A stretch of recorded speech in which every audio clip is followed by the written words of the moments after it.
Oh, thank you.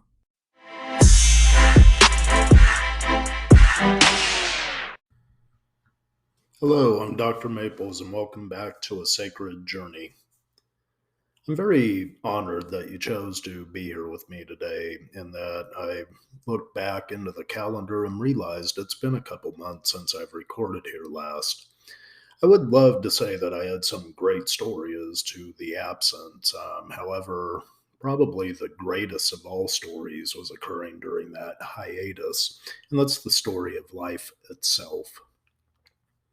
And that brings me to today's topic. I wanted to go back into the storylines of Aesop to look at a story that always really stood out to me, not only as a child, but also in my practice as a psychotherapist.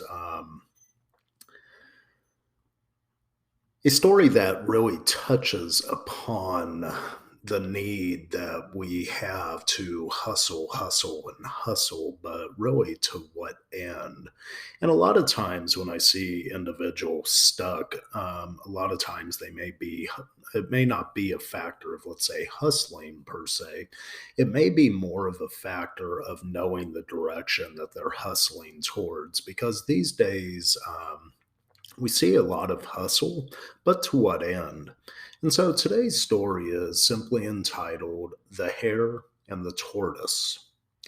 It is in Aesop's collection of fables, and it's one of my favorite, as I said, both when I was a child and as a therapist to help individuals work on in relation to creating dynamic movement that necessarily isn't just all hustle, but has directed energy towards an end. So let us begin. A hare was making fun of the tortoise one day for being so slow. "Do you ever get anywhere?" he asked with a mocking laugh. "Yes," replied the tortoise, "and I get there sooner than you think. I'll run you a race and prove it." The hare was much amused at the idea of running a race with the tortoise, but for the fun of the thing he agreed. So the fox, who had consented to act as a judge, marked the distance and started the runners off. The hare was soon far out of sight, and to make the tortoise feel very deeply how ridiculous it was for him to try a race with a hare, he lay down beside the course to take a nap until the tortoise could catch up. The tortoise, meanwhile, kept going slowly but steadily, and after a time passed the place where the hare was sleeping. But the hare slept on very peacefully, and when at last he did wake up, the tortoise was near the goal. The hare now ran his swiftest, but he could not overtake the tortoise in time. Sometimes the race is not always to the swift. Now, the tortoise, he's assured of his skills and his strengths, because even though he knows he's not the fastest of the opponents, he has confidence in his capacity to keep pushing on, the capacity to persevere despite the odds. Now, he doesn't know if the tortoise is just going to blow through the race, but one thing he does know when he replies, "Yes, and I'll get there sooner than you think. I'll run you a race and prove it." He knows that he can prove his capacity at the least with the skill set, the perseverance that he has, and the courage he has to even take on this race in the first place. Now, this has some keen psychological insight, especially as it relates to our ability to press on towards dreams. Even if there's a goal that's far ahead of us and we don't maybe necessarily believe in our capacity to push on, we do have that capacity to dig into the inner strengths and at least the inner courage to begin the race and run the race the best we can. So, what kernels of truth can we derive from this story? Well, as we see, we have an unfair competition, one built upon speed, where the hare will surely win. However, if we look at it from a perspective of psychological growth, no growth can occur in a competition that is fully fair. We have to strive to better ourselves from a psychological perspective.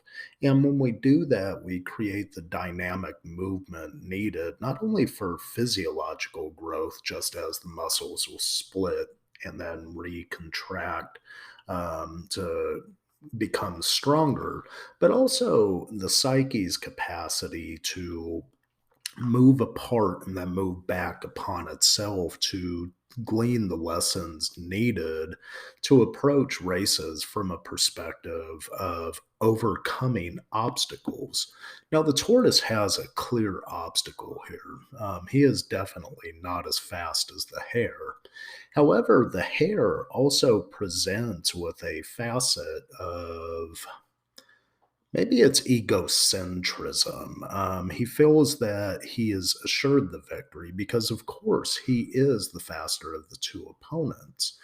And because of this egocentrism, we see that he typically goes into a space where he has already assured himself so much that he could overcome the obstacles that are present that he allows himself a nap.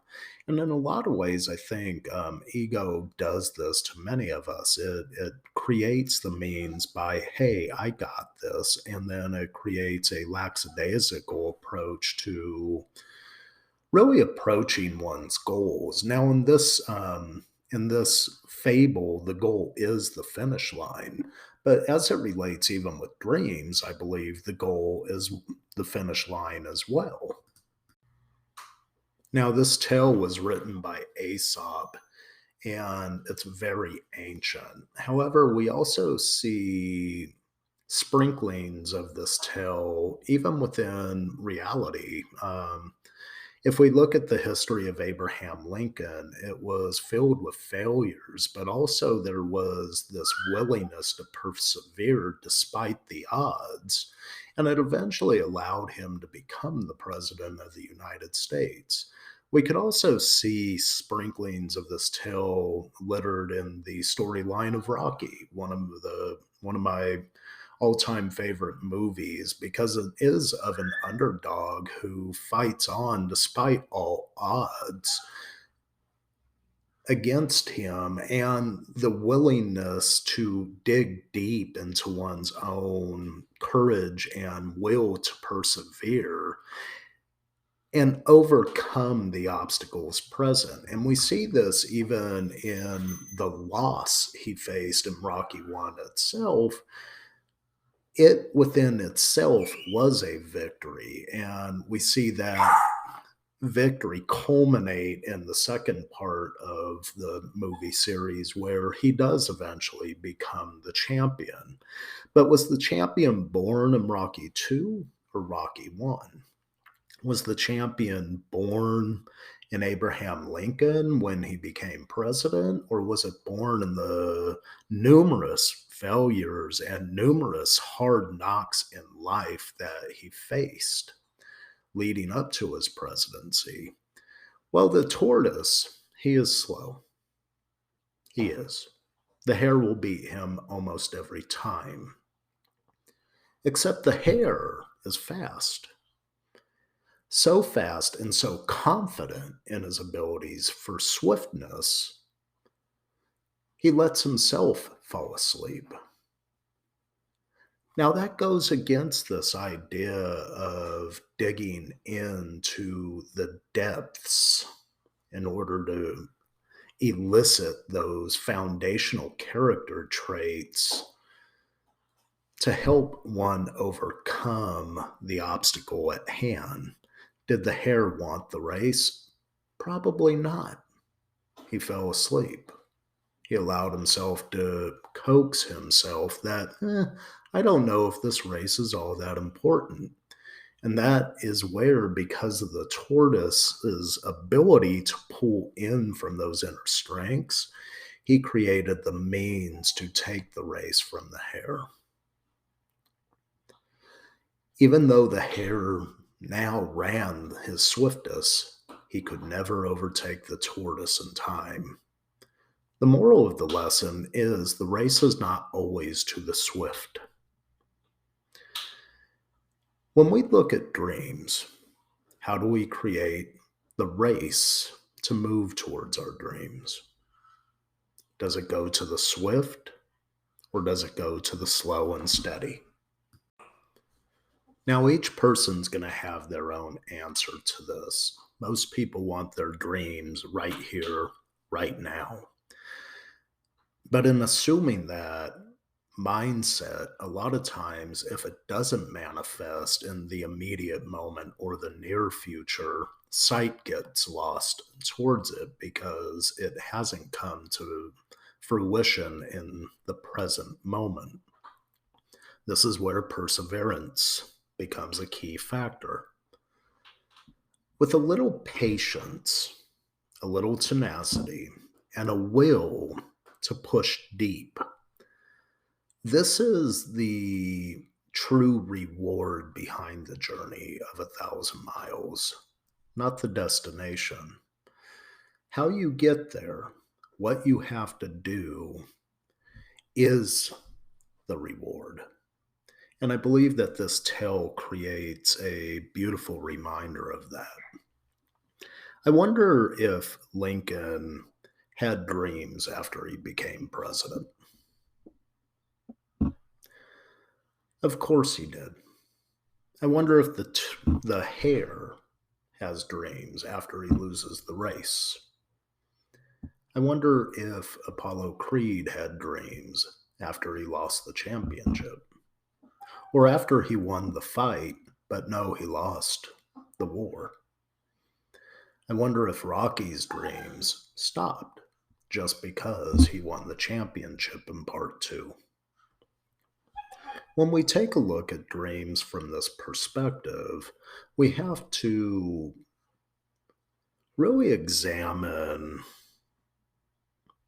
the nature of the small self as it relates to the large self. Now, the large self is that idea that has already achieved all the dreams, but the small self always dreams forward. And so, as we look at this tale, we could begin to glean some lessons how we could advance confidently.